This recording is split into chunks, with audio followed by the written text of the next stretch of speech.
to this Thursday's edition of I Was Just Thinking. I'm Rudy Maxa, travel journalist and, just generally journalist. Today I'm going to be joined by, in the second half of the show, the American author, probably one of the funniest fiction writers I know, Carl Hiaasen, who regularly writes a column for the Miami Herald, but also has written about a dozen best-selling books, all set in Florida with rapacious developers and corrupt politicians. And Carl Hiaasen, did I say Hiaasen? I meant Hiaasen, H-A-I-I-S-E-N.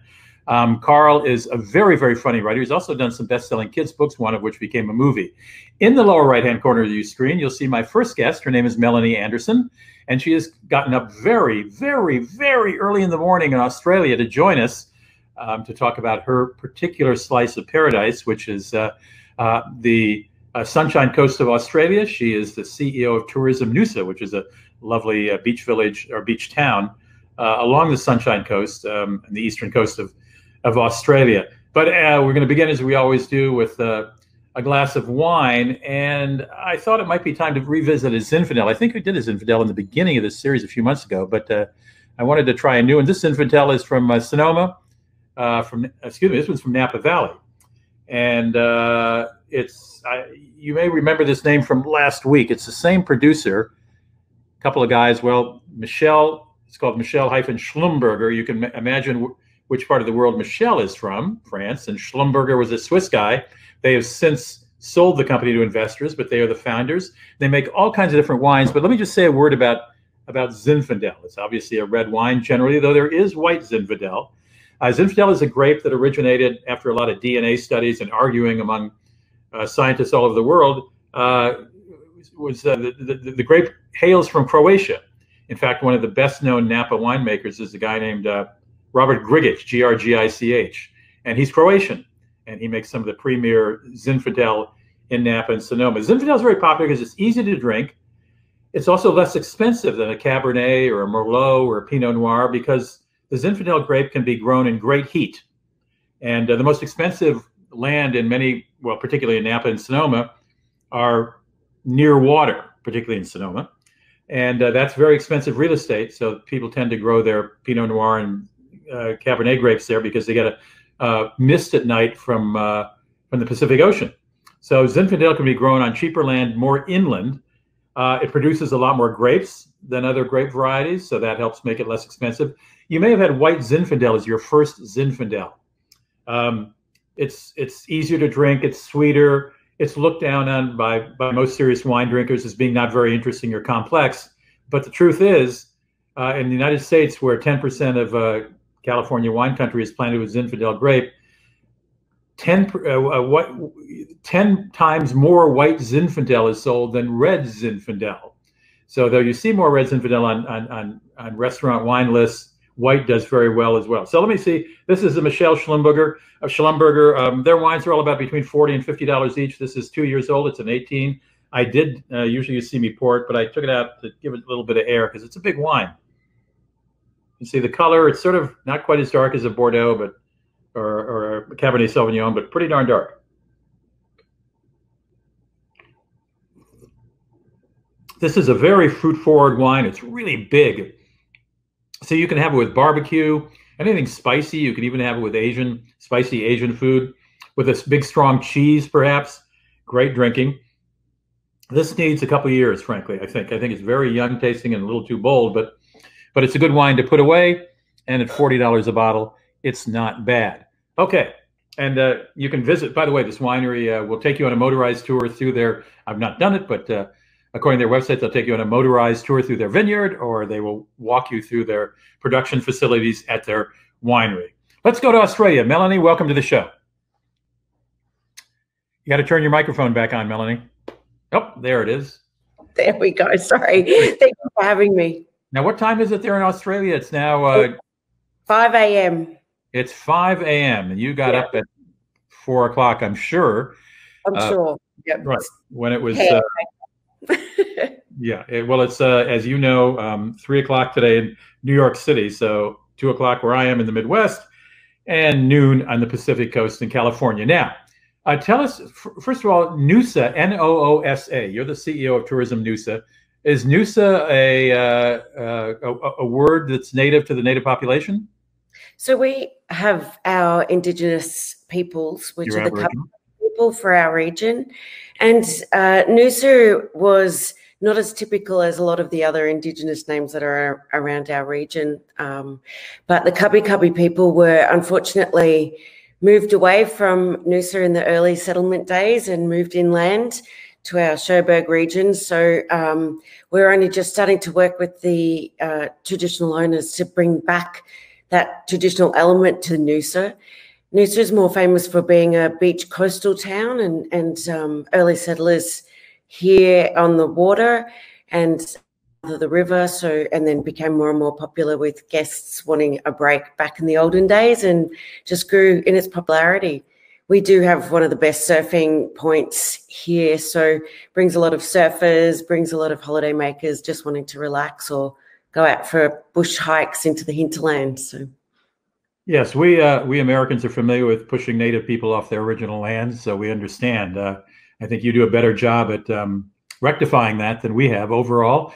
But I'll leave that for another show. You did mention, as we were talking before we went live, that you have your surf lesson right after this. Yeah, I do. So every Friday morning, I'm taking surfing lessons. Just to. How long have you lived there? I've been here just under 9 months, so I've lived about 2 hours away in the capital city of Queensland, in Brisbane, and I was in charge of tourism industry development for the state. So Noosa for me was about 2 hours where I grew up.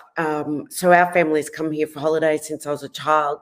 I think most people within Southeast Queensland or in Queensland have been to Noosa as part of their growing up and are very familiar with it. So it has a very warm part in a lot of our Queenslanders and indeed Australians' hearts.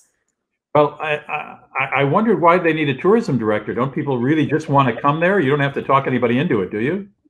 Not really. Actually, it's probably one of the greatest jobs in Australia doing what I'm doing at this point. Right. So, albeit a little bit more challenging now with COVID and, being able to move around our country and not welcoming our international visitors. But it is definitely more challenging, but it definitely is a great job to have.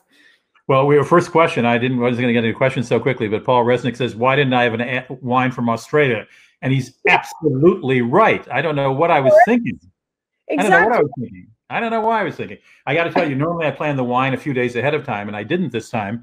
And about 2 hours ago, I realized I haven't picked a wine yet. So I just started sort of looking around what was in the, and I grabbed this one. And of course, I should have had an Australian Shiraz or something.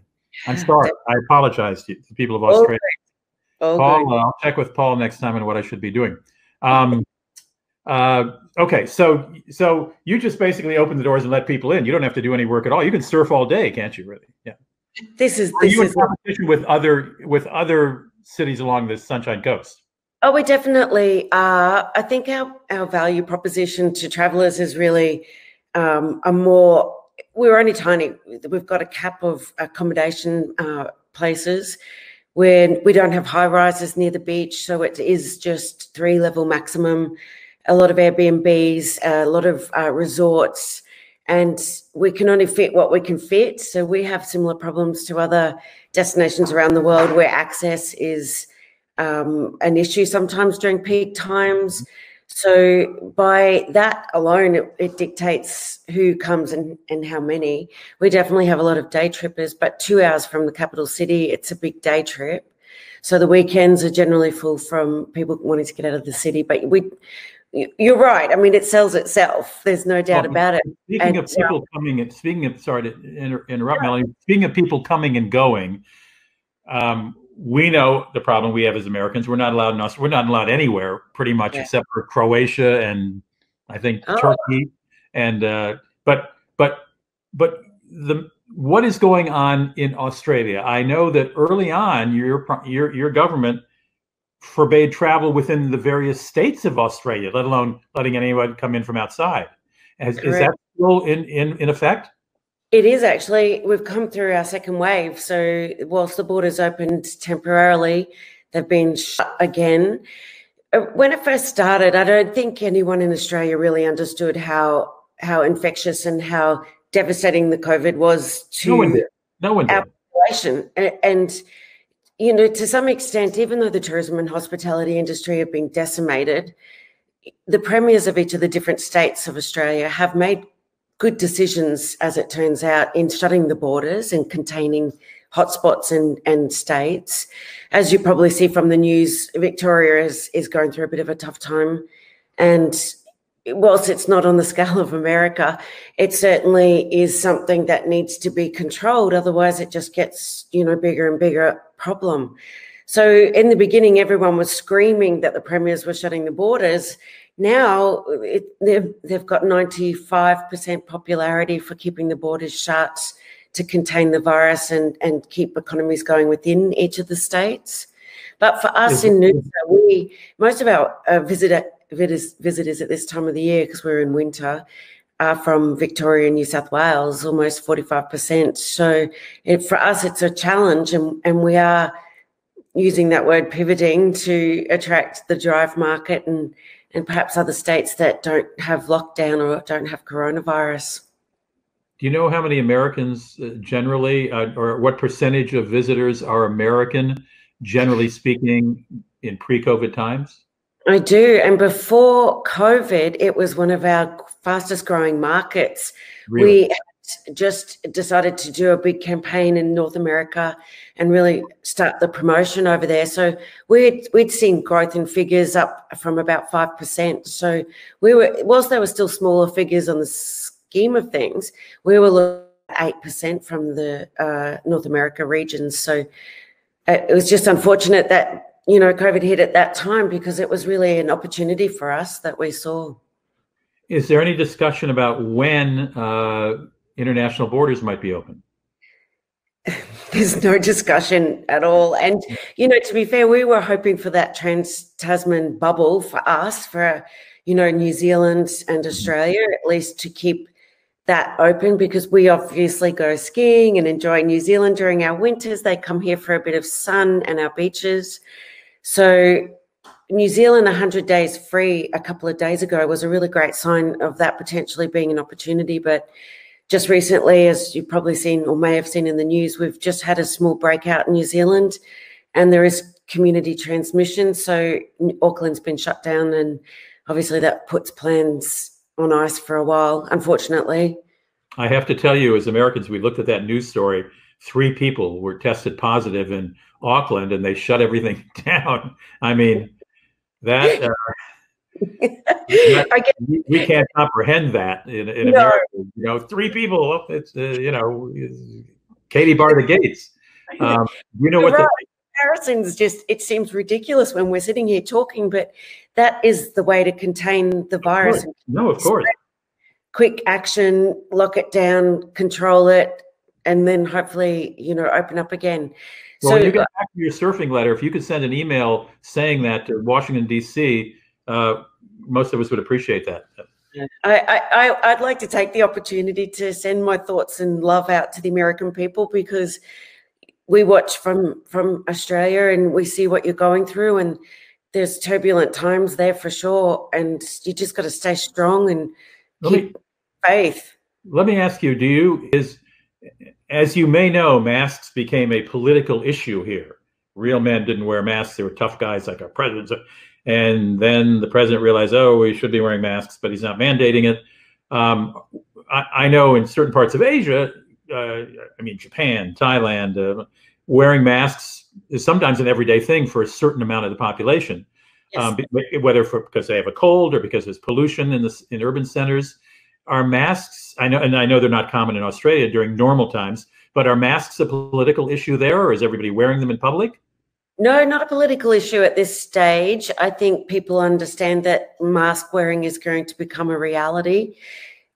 Victoria have been in a different situation, and masks are compulsory down there. For us, no, but I've just bought a supply of masks just in case. We certainly have got some printed up with Noosa on for our visitors that are coming into our shire and our businesses, just to keep them protected in case we have another outbreak. But when you walk outside, not a lot of people are wearing masks? You would very rarely see a mask at this stage. We've got very strong social distancing, very strong hand washing and sanitizing. and we've got floor markers keeping people separate, and, you know, doing all of those sort of rules and regulations. I do see a point in time where masks will become a necessity, but it's just not right now. And hopefully, keeping our fingers crossed, we can keep it contained enough to have a free life without a mask. But should it happen, I think people would easily just jump in and wear them.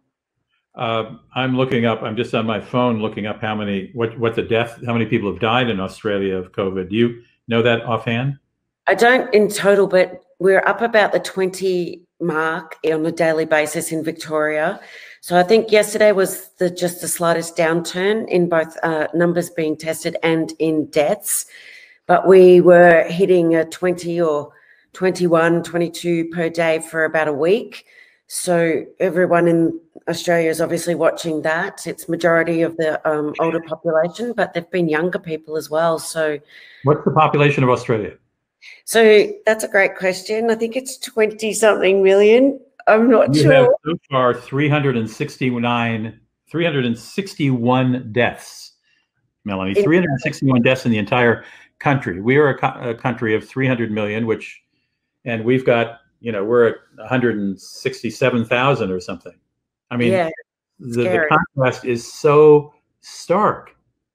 And for tourism businesses over there, or any sort of business, I imagine it's very difficult to get, you know, the doors open and revenue coming in. So it's a traumatic time, I imagine, because the economy will follow suit sooner rather than later. As we were talking before we went live, the problem is the economy is not going to come roaring back until health is restored, because people won't go in their offices even though they're allowed to, and won't go to restaurants even if they're allowed to some extent in some places. You talked about, obviously, surfing. You've got gorgeous beaches. Yeah, you also talked about hiking inland. Tell me about, I've been to the Sunshine Coast, but I've never gone beyond the beach towns. And that's the thing, a lot of people haven't. So part of our Noosa tourism strategy is dispersal. And we've just recently launched our marketing campaign, which is Enter the Biosphere. We're a UNESCO accredited biosphere here in Noosa, and we've had a strong history of protecting our environment, so that juxtaposition between development and preserving nature. In our hinterland, which is literally a 10 to 15 minute drive from the beach, so we're very fortunate. Really? Nice. It's amazing. We've got incredible mountains. We've got incredible trail network, so that caters for horseback riding, running, mountain bike riding, walking trails, and we're really focusing on developing those up, the signage, the connectivity, and offering our regional country towns the opportunity to connect into those trails to be, you know, trail towns, and get visitors to go and do a day out there or stay out in a quaint Airbnb, and also have the beach experience at the same time. So you get the best of both worlds. And I think, as it is probably the same all around the world, people are desperate to get into the environment and to have that opportunity to be free and breathe fresh air and be amongst the natural environment and recharge the soul. So that's what we're offering here. And that dispersal is the key tool to getting people to explore the whole region, not just the beach main area. Having said that, the beach is amazing, and we have a World Surf Reserve. So our first point break just out the front of the main beach is very well known. We have a national and international surf festival every year, and we have a very strong culture of longboards and surfers. So locals going around on their motorbikes with their longboards on the side and going down for an early morning surf. It's quite a great atmosphere and environment. It sounds lovely. Melanie, are you married? Are you like really old guys? You know, it just sounds lovely. We have a question here. I wonder if our producer Michael, who's listening at this moment, Peter has a question. Can you give us a location on a map of where Noosa is? Maybe Michael loves to do the research on these things. Maybe you can look that up on the web and bring it up to the screen. We'll try to answer that question with a map, Peter, in just a moment. Access to Noosa is about 2 hours drive from our capital city, Brisbane, but we have a recently grown addition to our airport, which is about 40 minutes away. We've got a new runway, which takes the bigger wide-bodied jets. Unfortunately, not so much now, but it's designed to accept international travellers. So access is becoming easier and easier for us. But otherwise, a car to get here is mainly the main mode of transport. And do you have a lot? Do you have a lot of different kinds of accommodations, from B&Bs to 4 or 5 star hotels? We absolutely do. If you talk to anyone in Queensland, people probably say Noosa's the posh tourist town, I guess. The posh tourist town. Well, by the way, let me interrupt you, Melanie. That lighter green thing on the water there to the right in the middle of the map on the coast, is where Noosa is. And you'll see about a lot of little towns down the lower right-hand corner. You may not be able to read on your screen unless you've got a very large screen, but Noosa is there. Yes. And that's where it's 5:20 in the morning and Melanie's awake. Yeah, that's right. And talking reasonably okay for this time of the morning. But Noosa is part of the Sunshine Coast, which is a very popular area and strip of beaches and sub-regions for Queensland, but also is really well known across Australia. And our southern visitors love to come up here during their winter periods because we have beautiful, amazing weather. That's what I want to ask you. But first of all, Michael, can you, our pictures are in the way of the Noosa thing. Can you move the map up the screen a little? Noosa's a little down below there. There it is. There you can see the arrow would be right. These little guys right down there. Well, he can't see where I'm pointing, obviously. I'm sorry, I interrupted you, Melanie. Well, that's what I want to ask you. What are the seasons? What's your prime? What's prime tourist season? For us, our Christmas period is obviously the biggest, and that's in the middle of summer, so it's hot. People can go to the beach and enjoy. But in actual fact, our winter is an amazing season too, and usually does attract the southerners. But for example, it was 27 degrees, clear blue skies yesterday. So a bit chilly in the morning, so you'd wear probably a long sleeve shirt like I've got on now. And then during the day, it's quite hot during the middle part of the day. Go for a swim in the beach, and then just a little bit chillier at nighttime. So it's actually perfect weather all year round. So your winter average temperature for us Celsius challenged people, 27 Celsius, is 80 degrees Fahrenheit. Thanks for the translation. In Minnesota, we call that a heat wave. That's insufferable. In Washington, D.C., it's an average day with a lot of humidity. But in California, it's always 74 in California, so everywhere. Yes. So what is it in the summer then? If it's 27 in the winter, what is it? It can get quite hot. I think the humidity that you mentioned before is a factor for us too during a number of weeks during summer. Quite warm, so it can get up to anything up to 35 degrees at probably the extreme. Sometimes a little bit hotter, but generally about 32. Is a great day in Noosa and the Sunshine Coast. 35 is 95 in Fahrenheit, by the way, for our American listeners. So that's not a widespread 80 to 95. It's basically comfortable all year round. Winter coats are not necessary. Right. 100%. We can still go surfing at this time of the year, which is no problem at all, without a wetsuit. Right. Exactly. Paul also asked, it's winter in Australia now. Isn't it too cold to surf? Are you wearing a wetsuit today? Do you know what? I am going to wear a wetsuit because I'm just wuss. And, cold is... I'm a wuss, yes. I didn't know wuss was an Australian word. That's interesting. Not enough courage, really, to get into the water without a wetsuit at this time of the year. But that's because I'm a born and bred Queenslander and I've lived in this warm weather for most of my life. So, but people don't wear wetsuits, or they just wear a rashie and, just jump. We have... The water is really a beautiful temperature, funnily enough. It's colder on the outside sitting on the beach before you go in. We have about 5 minutes before Carl Hiaasen joins us. But I wanted to ask about food. What particular national foods or delicacies might I eat for lunch or dinner in Noosa that I would not eat here in St. Paul, Minnesota on an average day? That's a great question. Actually, Noosa and the Sunshine Coast are extremely well known for their food. So having the hinterland so close to the beach all along the coast and the Sunshine Coast, there's amazing producers. So we produce everything from things called finger limes. I'm pretty sure you won't have them over in the States where you are. And that's a form of a lime, but in the shape of a finger. And it is of that size, about that size, sometimes bent.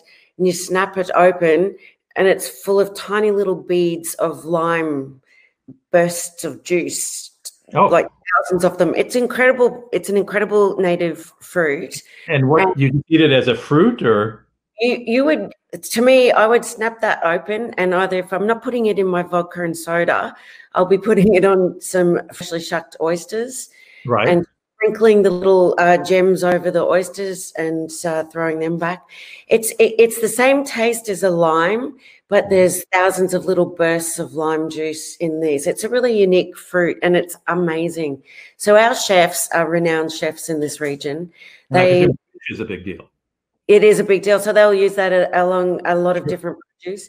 But we also have, from everything from cattle through to, processing of the different products through animals, or we have great food crops.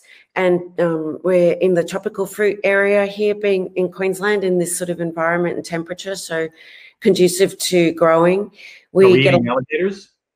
No alligators, no, nothing. And actually, we are not that close to far north Queensland, so we have no crocodiles. We don't have any irigengi, which is the no, you don't have any of their meat either. You don't eat crocodile either. No, we don't. That's true. So we don't have a lot of those dangerous creatures.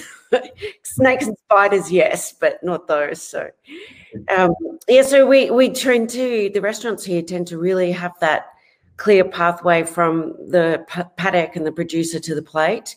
The chefs here are paddock to the producer to the plate. We say farm to table here. That's interesting. Paddock, there you go. Right.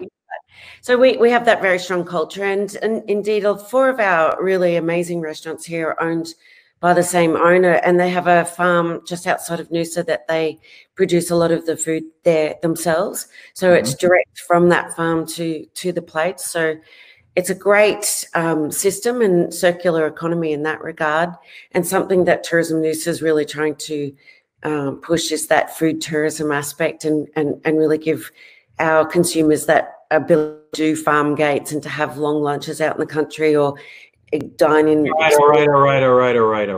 You're driving me nuts here. Michael, you got the website one more time for visiting Noosa, or what? It's pretty simple, isn't it? What is it? Noosa.com.au. Visit noosa.com.au for Australia. Yes. Well, Melanie Anderson, the CEO of Visit Noosa, thank you. Congratulations on your new job, and thank you very much for giving us the situation in Australia. I've wondered what's been going on down there, but I didn't know the death count was so low. I'm glad to hear it. I wish we could say the same, but we hope to be able to you to come here and us to go there sooner rather than later. And all my love to all your viewers over there doing it tough. So stay strong. Thank you very much. All right. Bye. Go out surfing. Go have your surf lesson. Go. See you later. I won't be taking a surf lesson. I live right on the Mississippi River, but surfing on the Mississippi River isn't so great. Now, as I explained, if you joined us, if you weren't, just as we came in to the top of the show, Carl Hiaasen. This is his new book. It just came out like yesterday or the day before. I just ordered one for my that I can read on, a digital copy, and I haven't gotten it yet, so it may be a day or so. But he is famous for a whole series. As a Miami Herald, columnist. He collects. Well, he'll tell you about it when we talk. All kinds of great true stories, and works them into his novels that are just hilarious. The bad guys are always developers and corrupt politicians, but it's a funny look at Florida. He's got some kids' books out. He'll talk about that as well. Because on Thursday, right now, he writes his weekly column for the Tribune. He was unable to join us live, but you can type comments in the bottom. I can answer, or anybody else can answer as well. So we're going to roll this interview, which I did with him on Monday morning, Central Time here in the United States. I give you Carl Hiaasen, a dear friend of mine, and a really, really talented writer. Let's roll it, Michael. For our second segment this week, this is actually recorded, so I won't be able to take your questions, but my guest, Carl Hiaasen, is a columnist with the Miami Herald, and he writes his weekly column every Thursday, which of course is today as we do our webcast. So I recorded this earlier in the week. That's Carl in the lower right-hand corner. Carl, welcome to the show. Nice to have you here. I don't know, webcast, whatever. Nice to see you again. Carl has got a new book coming out. Well, let me tell you a little about Carl first. He was born in Fort Lauderdale, grew up on the edge of the Everglades, where he played as a kid and loved before it was paved over, which I think would later inform much of his fiction writing. He and his buddies used to catch snakes, preferably poisonous snakes, because they fetch more money from the snake dealers. And the last time I saw Carl, which was a long time ago in the Florida Keys, he proudly showed me this big fat snake in his basement and took him out for me. I was not a snake guy. I didn't grow up catching snakes in the Everglades. What can I tell you? And I just asked him before we began recording whether he had any snake in the house, and he said, strangely enough, or you said ironically enough, which is not ironic, his son just showed up with a boa constrictor they just fed. It's a python. A python. All yeah, right. yeah, it's small python. Yeah. I thought they were the same. That's how much I know about snakes. That's all you need to know, that they both squeeze.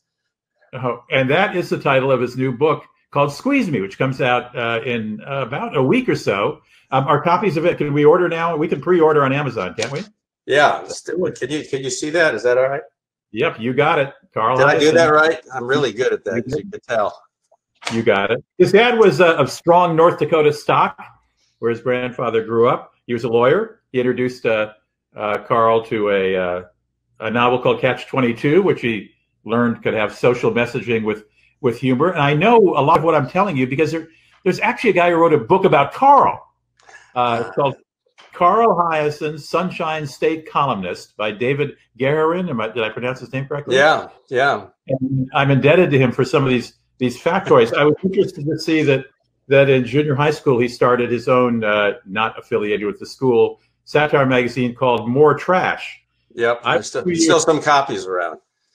I can't find mine. I'm 2 years older than Carl.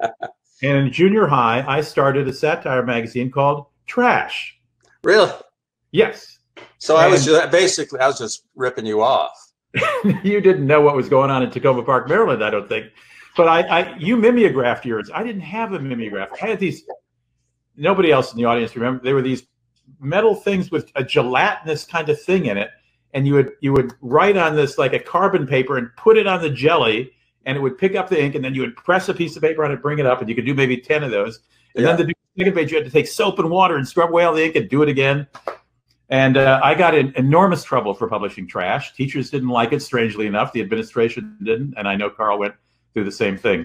I was actually using their equipment, which made it a little more seditious. I just wasn't even shy about it, because I had them convinced in the beginning that it was just this harmless sort of newsletter, like what the football players are doing, what the cheerleaders are doing, and it wasn't at all. It was just pure snark. And did they ever shut you down? Eventually, towards the end of it was more in high school, so it was eventually the numbers of editions became smaller. The press run got smaller and smaller, so I think in the end I was the only one getting it.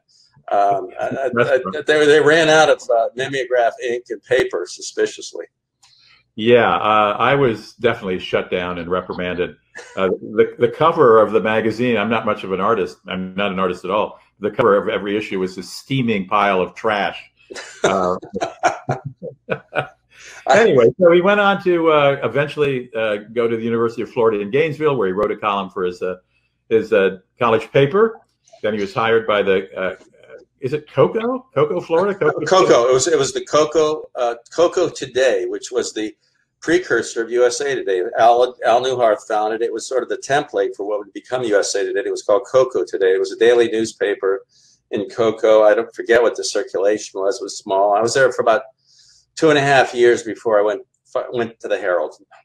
You went to the Herald, and you eventually went to the Home Office, and you covered on the city desk, among other things, drug smuggling in Key West and all kinds of bad guys. By the way, at the university, you wrote press releases for the University Police Department. Which I did. But you learned, I presume you learned police techniques and lingo and that sort of thing, and culture. A lot. I mean, I used to go on, when you're at college, and I had a small child, and I had a job and school, and I got a job with the University Police Department and writing press releases. So I go on ride-alongs. Bike theft was and is like the major crime on campus. It was back then, and it is now. So they do these stakeouts about bike thieves and everything. And sometimes they'd have me riding the bike, like I was going to be the victim and, you know, pretend to lock it up, and then there'd be all these cops waiting for some kid to run by and grab the bike, take off. But it was good. I mean, you know, when you're young like that, every experience you have helps you as a writer, because first of all, you never forget it. And so you can file it away. And in my case, I'm lucky enough to have the novels, the stuff that doesn't get in the newspaper or work it into regular journalism. You can keep it as material. You know, you just keep strings of these little materials, and then all of a sudden it pops out when you're writing. And hey, I remember that. And you can make a whole scene out of it if you want to. Carl's novels are filled with those clips he's ripped out of newspapers of weird, bizarre incidents. He's Florida, obviously, and Florida is the capital, along, I guess, with Texas and later maybe third place California for weird, bizarre incidents. And those have served his novels well. And his first three novels he wrote with a fellow Miami Herald reporter in the 80s, and his first solo novel was called Tourist Season, 1986. And I remember reading that, and I met him shortly thereafter, and I was in awe of him. It was published to great reviews in the New York Times, and by his fifth novel, he was called Striptease. He was on the bestseller list of the New York Times, and from there, he never looked back. And by 2002, he published 9 novels, and he was officially famous. He then began writing children's books, and one of them, I guess your first one, was called Hoot, which became a movie. It came out in 2003, and then was a movie in 2006, and you found your hand at writing kids' books as well. He's a champion fly fisherman and amateur guitarist. But all of this bio is to lead up to these quotes that, again, I'm indebted to the guy. Oh, dear God. This is the first time I'm going to hear these, by the way, so go ahead. Pete Hamill, the New York writer Pete Hamill, likened Carl Hiaasen to Ted Bundy because of his open-faced, boyish appearance that belies his sensationally dark sensibility that shows up in his fiction. God bless Pete. Ted Bundy, huh? Okay. Well, then your desk at the Herald, your colleague Dave Barry said it's a good thing that Carl can write and catch bonefish, because otherwise he probably would have become an axe murderer, a very good one and a very good looking one as well. So, that's it for bio. Yeah, that's boy, that's tough to live up to. I have no weapons in the office here that I could show you. Well, you can't reach me, but you can reach Dave Barry probably. I intend to. You know where he lives, where his kids go to school. For his wedding, his wedding present for when he and Michelle got married, I gave them an egg, and it was an egg of a reptile, and I didn't tell him what it was going to be. It was a very nice egg. A friend of mine, I knew what it was, but Dave and Michelle didn't know. And Dave was all game for, let's just hatch this thing and see what we got here. And Michelle lost the nerve after a while, and so about halfway through the incubation period, she just put the egg in the refrigerator. So I never got to see it actually, spring upon them. And what had it been? Had it sprung upon them? It was just an iguana. It was just an iguana. It wasn't it wasn't a cobra or anything. It was just no. Yeah. But so Dave feigns regret that he didn't actually hatch it. Michelle doesn't. She says, "There's no freaking way we're going to have that in the house. Whatever it was he's giving us, we're not going to have it in the house." Michelle ever invite you over again? I'm better now, except for the python in the garage. Well, before we get into the new book, as you know, this is broadly a travel webcast. Yep. And I'm sure. I know you like to travel, if only to fish. But tell me about your traveling habits. I don't know what your. Well, pre-COVID, I used to live in the Keys, and when I lived down there, I didn't travel that much because we had the best, saltwater fly fishing in the world. So that's why I moved down there. But then when I moved up to Vero Beach, which is a little in North Florida, and I spend a lot of time in Montana in the summertime. So I used to, and then the Bahamas I go quite often, and it's the fishing thing. And then the only other traveling that I do in the old days was when a book came out and they put you on a book tour, and that was and the best part of the whole thing was going to the events and meeting actual humans who read your book. And the worst part was the travel and the rest of it. I wasn't a very good traveler. I love the events and I love talking to the readers, but it was the in-between where you're on the first flight out the next day and you literally don't know what city you wake up in the morning. And I mean, I tell people, it's just like a rock and roll tour, except without the dope and the groupies. Other than that, just like a rock and roll tour. But well, the rock and roll guys, though, don't get up for the early morning talk shows, which authors have to do. The authors you have to show up. I don't drink coffee. So it was really excruciating to get up and appear halfway connected, halfway conscious without loading up on caffeine of some kind. But most authors get up there, they just down the coffee, and then they look, they look and sound great at 8:30 in the morning for hello Seattle or whatever whatever you're doing. Good morning Seattle.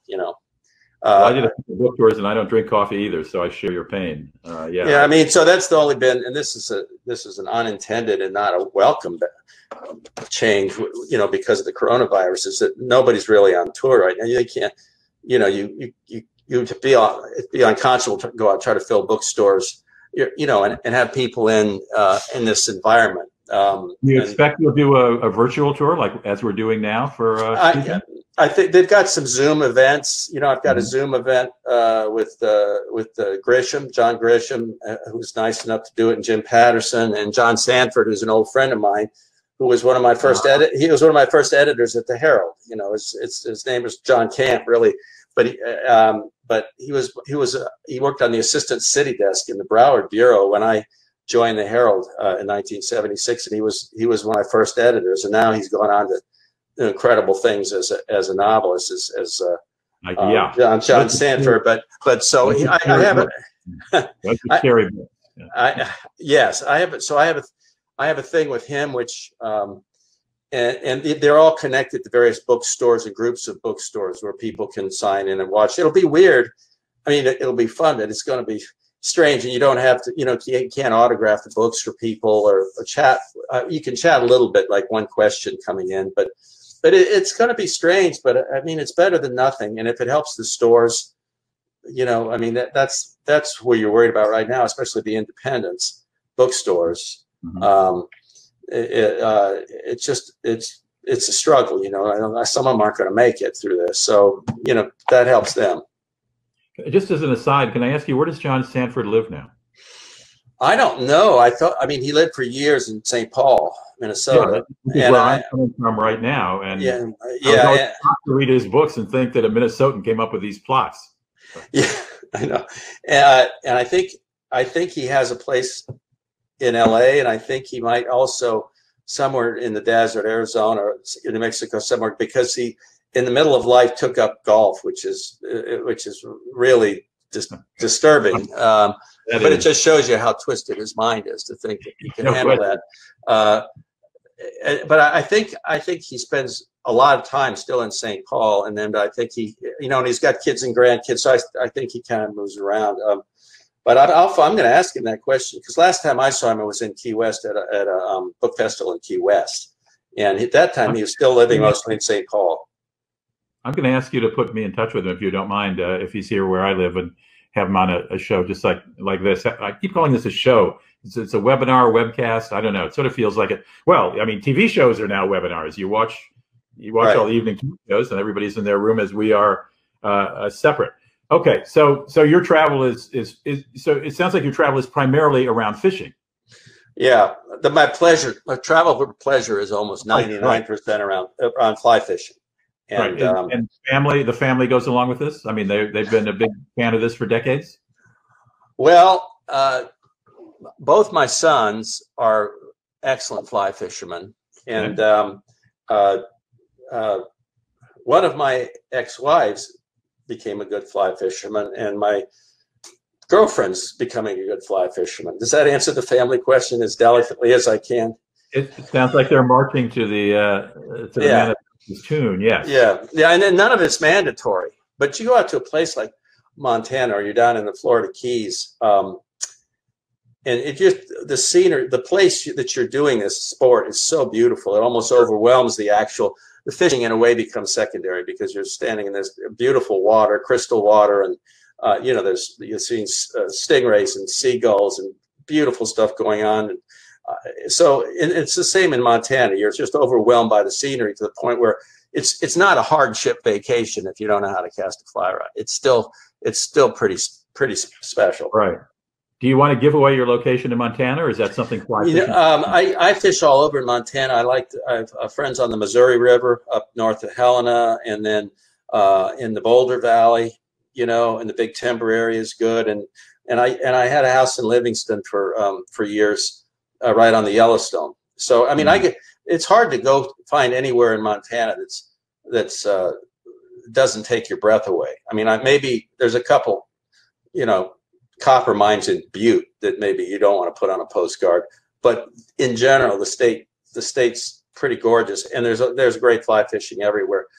And then in the Bahamas, there's 700 islands in the Bahamas, and I haven't nearly explored all of them, but that's another place, especially for a writer, when writers are so mentally unstable and disturbed at most. I mean, it's not a normal job. And so if you can get away, even if you can buy a week somewhere where you're not beating yourself up over a bad sentence you wrote, over a transition that didn't work, over an adjective that was poorly chosen, if you could just get a week where you can focus and you're in a beautiful place like the Bahamas. And also the cool thing about fly fishing is that it does require intense concentration, especially if you're fishing for big fish, sport fishing, or even trout fishing. You have to be focused to make it work. And so you have to lay aside all these other strange, you know, the demons that most writers travel around with. I think that's I think that's why so many writers fish. So behind that boyish face is a tortured writer. And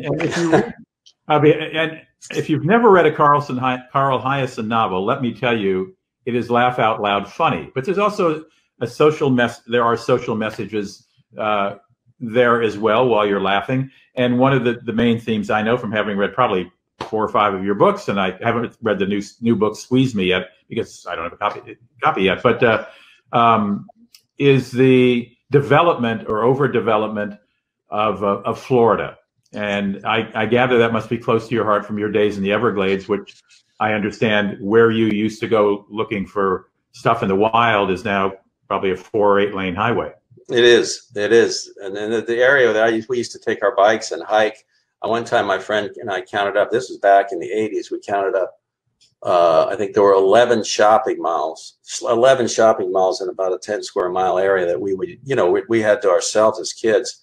So I think, here's my theory on this, Rudy, is I think a lot of humor, a lot of satire, there aren't that many people who write it, but I think when you read it, get into it, even going back to Jonathan Swift, a lot of it comes from anger, and it's usually a sense of injustice, a sense of a wrong, or somebody's gotten away with something. The same stuff, the same energy that fuels the newspaper columns I write really fuels the novels. So I want them to be funny, and I want people to laugh on every page, but I want them also to get the joke, you know. And I have great readers who they get the inside joke, they get what this is, and it isn't slapstick, it's serious. And for me, it's psychotherapy to be able to take on certain things in the guise of a satirical entertainment novel, and then just, you know, inject as much possible venom as I can into the situation.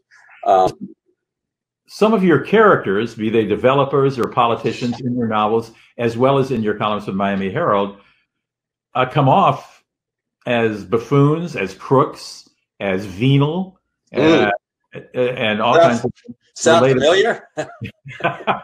And so I'm wondering, I mean, some of these, generally men, are powerful civic and community leaders. And you work for a newspaper that sometimes cares what these guys think.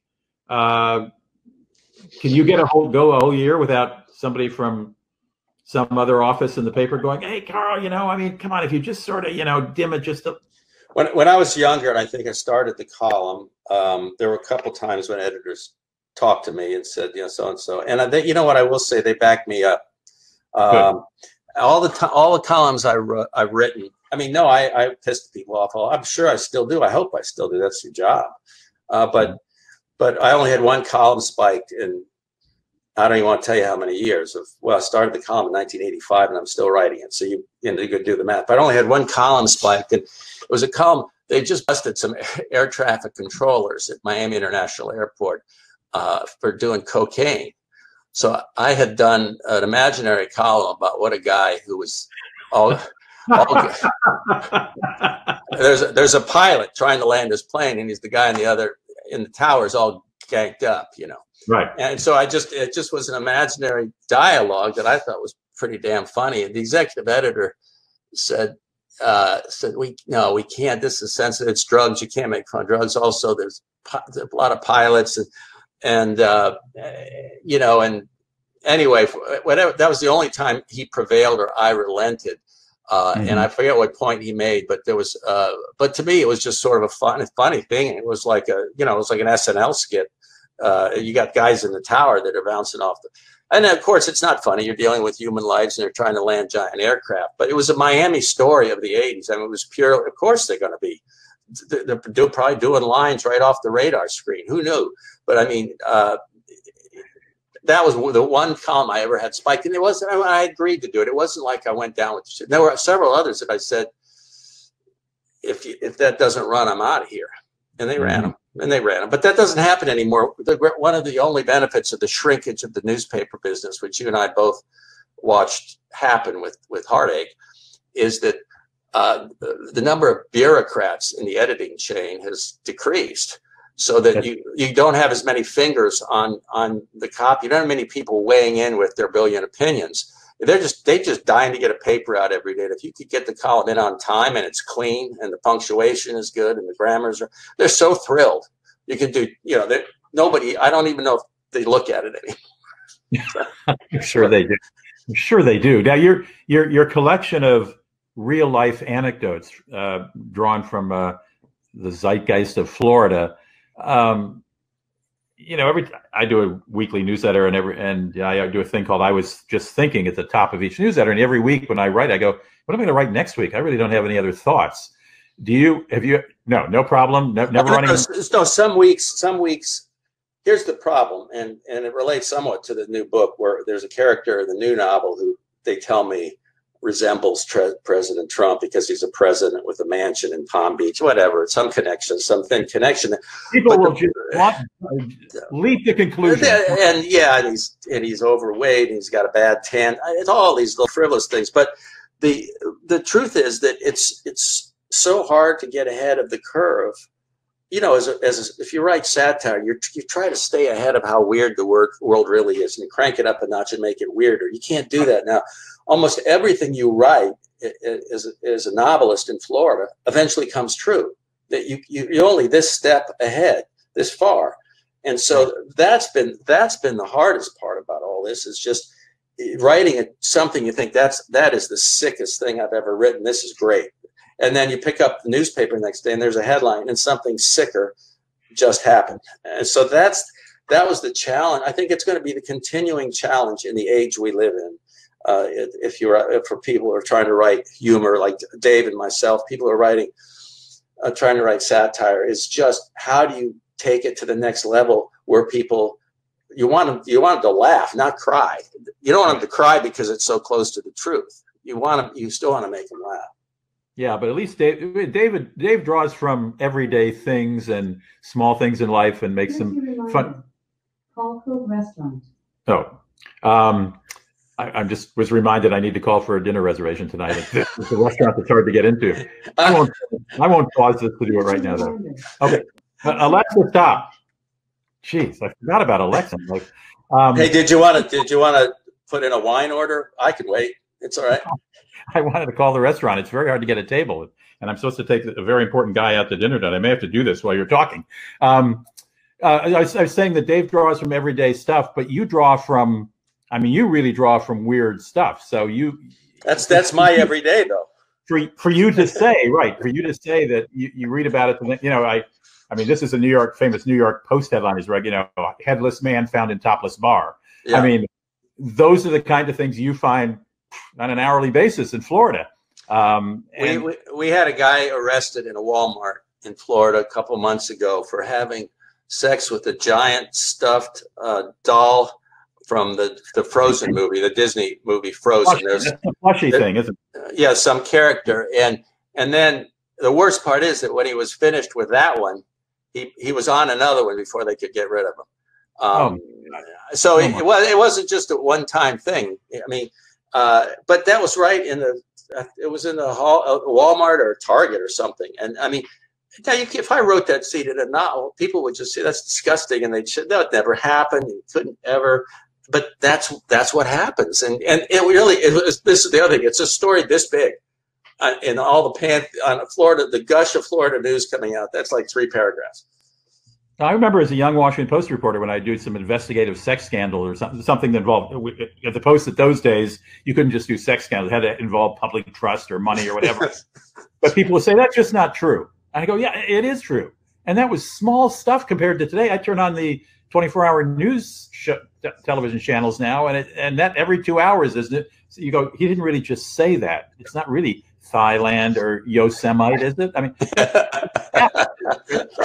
now in the new book, Please Me, there is a python involved, isn't there? There's several pythons. This is part of a fantasy of mine.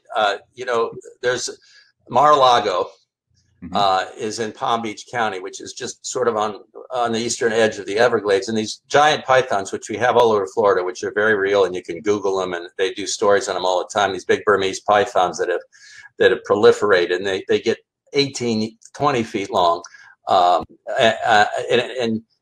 it's only a matter of time before they eat deer and they eat full-grown alligators. It's only a matter of time before they get a voter. And right. And so, but did you say a voter or a voter? Voter. Okay. No, voter. Like they're a citizen. A citizen, yeah. There's only a matter of time, and right. and then what matter? Democrat, Republican, Independent won't matter. Right. But a small one. It would have to be a small one in the 100-pound range, but it's going to happen. So I just sort of compressed time, and I just had the fantasy. The two things that were echoing in my head is the giant pythons, Mar-a-Lago. You know what I mean? Right. That was my pitch. That was the pitch. That was the whole thing. Right. But not the scary thing, but I'm telling you, as someone that knows something about snakes and habitat in Palm Beach County as well, it is not far-fetched. I mean, the idea that they could show up there during a fundraising event, they're good swimmers. Reminds me of I met Peter Benchley, who found wealth and fame with Jaws. His whole pitch to a publisher was summer in Cape Cod, great white shark eats a swimmer, and he got $1 million advance for it. And then when you say pythons and Mar-a-Lago, yeah, I need to read that book. And the title, now that we repeat the title, is Squeeze Me. Squeeze Me. Yeah. You can see maybe where that is going. Well, Carl, I wish you the best with this. Are you ready? Are you working on a children's book? That's the next step. Yeah, I actually, because of sort of the weird COVID timing on the publish, everything's been weird, compressed in the publishing world. So I didn't finish Squeeze Me just literally up until a couple of months ago. But wow.